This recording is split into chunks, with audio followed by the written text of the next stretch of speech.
मग़फ़िरत जी जॾहिं ॻाल्हि थिए थी त क़ुरान पाक जी उहे आयतूं यादि अचनि थियूं जंहिंमें ख़ुदा ताला फ़रमाए थो, ख़ुदा ताला गुनहगार खे हर गुनाह माफ़ करे छॾींदो आहे अगरि तव्हां ख़ुदा ताला सां रुजू कयो।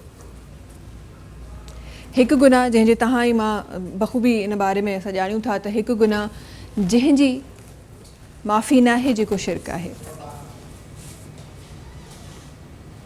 हू रब्बे करीम, हू गफ़ूर रहीम, बख़्श करण ते अचे त हिकु नंढड़ी नेकी ते बख़्श करे छॾे। हेॾां त हे 10 रोज़ा असांखे मिलिया आहिनि, हे असांखे इबादतूं मिलियूं आहिनि।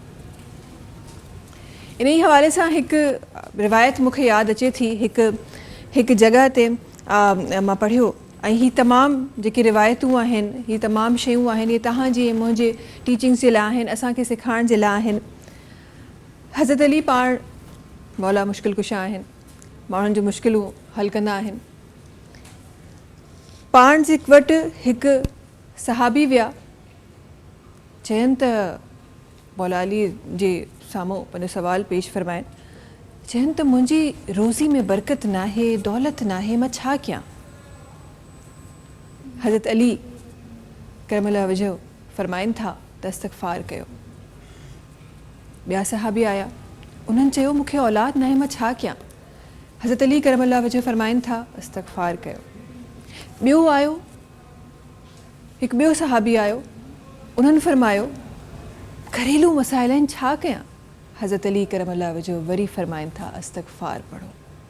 उते मौजूदु हिकु सहाबी हज़रत अली जे साम्हूं हिकु सवाल पेश कयो त ही तव्हां हे बि आयो, तव्हां हिननि खे इस्तग़फ़ार चयो, हे बि आयो। हिकु दफ़ो ॿीहर तव्हांखे यादि कराइण हलंदमि त ही रिवायतूं, ही लफ़्ज़ तव्हांजे ऐं मुंहिंजे सेखारण जे लाइ आहिनि, न त ही उहे हस्तियूं आहिनि जिन लफ़्ज़ ज़ुबान मां कढियो हुई उन ते यकीन अची वियो, उन ते सवाल न आहे, पर ही तव्हांखे मुंहिंजे सेखारण जे लाइ आहे।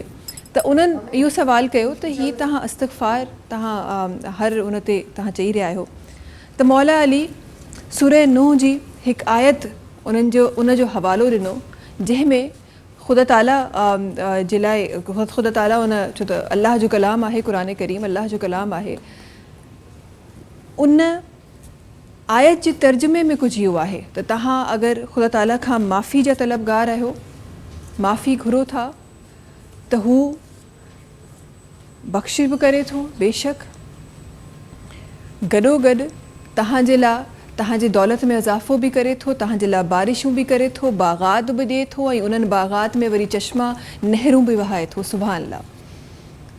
ऐं इहे क़ुरान पाक जी आयत जा जिते तर्जुमे जो मफ़हूम आहे।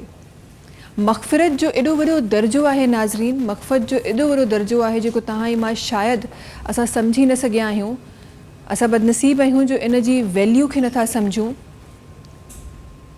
उहे उम्मतूं असांखां पहिरीं जेतिरा नबी आया, उन्हनि जी उम्मतूं, उन्हनि जो दौर, उन्हनि जो वक़्तु कई गुना वधीक इबादत गुज़ार, कई गुना वधीक परहेज़गार, उहे बि मग़फ़िरत जे लाइ ख़बर न आहे केतिरियूं केतिरियूं इबादतूं कंदा हुआ।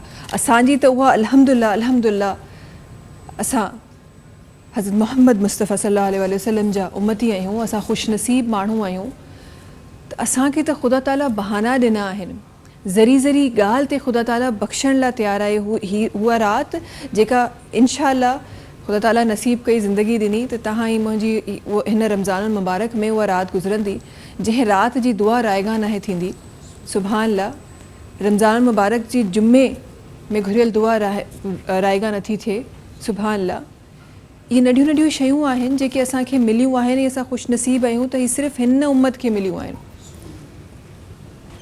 ॿी कंहिं उम्मत खे इहे शयूं न मिलियूं। हीअ वाहिद उम्मत आहे रसूल ख़ुदा सल्लल्लाहु अलैहि वसल्लम सां ख़ुदा ताला जी उहा मोहब्बत आहे, उन्हनि जी मोहब्बत में उन्हनि हिन उम्मत खे ज़रे ज़रे ते बख़्शियो आहे, ज़रे ज़रे ते बख़्शे रहियो आहे, सुभान अल्लाह। सब्सक्राइब कयो असांजो official YouTube channel Sindh TV HD Islamic ऐं वधीक अपडेट लाइ बेल आइकन खे क्लिक करियो।